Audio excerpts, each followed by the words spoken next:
This is Adeptus Nubis, and in this video we are going to talk about the orc faction mechanics. I've talked a bit about the orc faction mechanics before, namely talking about scrap and loot. A scrap is stuff that's lying around or that is being produced by your war banners, and you can improve that or use that to build vehicles or do stuff with it. And apparently scrap comes in a variety of sizes. This is going to be important for another orc mechanic called salvage, because you can also turn scrap into war banners. I've said that before, and you can also turn it into vehicles, but you will need different sizes of scrap for the respective thing you want to build. Loot is also a core mechanic. You have to loot to permanently upgrade yourself, or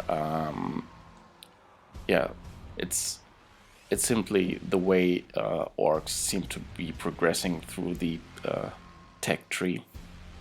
Next up, you have the war tower. The war tower, everybody remembers that as well from Dawn of War 1, can be built by the Gretchen, and it seems to be the way that orcs increased the orc tech.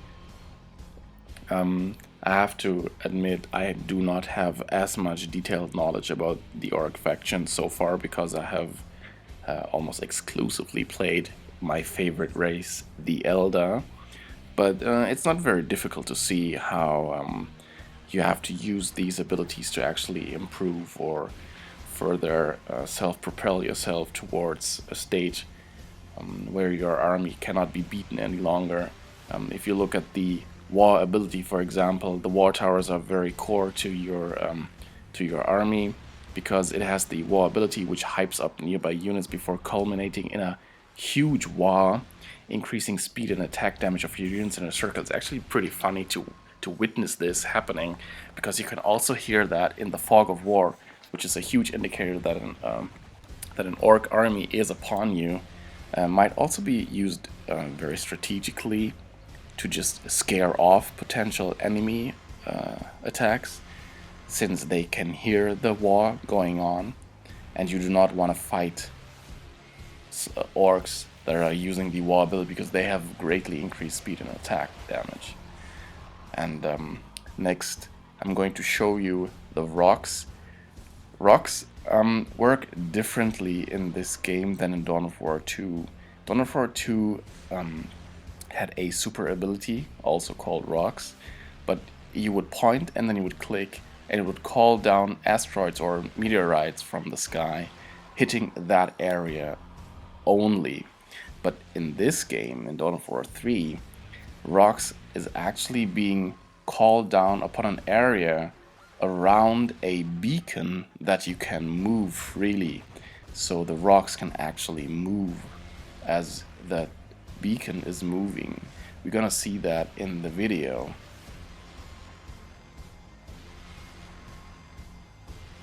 As I've said before, you point and click where you want the rocks to happen, and then a beacon appears. There you see it with a green circle indicating the area of effect, which calls down meteorites. I think they get bigger in size.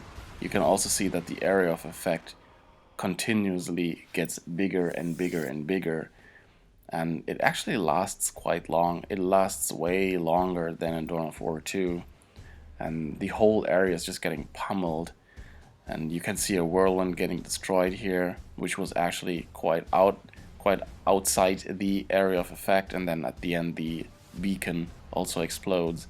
And there we see the secondary mode, which is also very, very interesting, because a orc unit, and I'm going to talk about that soon more, an orc unit can actually pick up the beacon and just move around with it, and you see that the rocks is following I think in this case it's a war boss. It's following the war boss. That is a very, very strong ability, and you can see how this might actually become very strong if you use it predominantly with a war boss. But this also bears a an inherent risk, because what can happen is an enemy unit can also steal the beacon. So if an enemy unit steals the beacon, it can just take that beacon away from from the respective player's army and completely neutralize the rocks, which means you will have spent a super ability which has a huge cooldown, and it's all for naught. So keep that in mind when using super abilities. They can be actually countered if you're diligent enough to watch out for the indicator. This is it for the orc faction mechanics, and next on will be a quick video about the orc structures. See you then.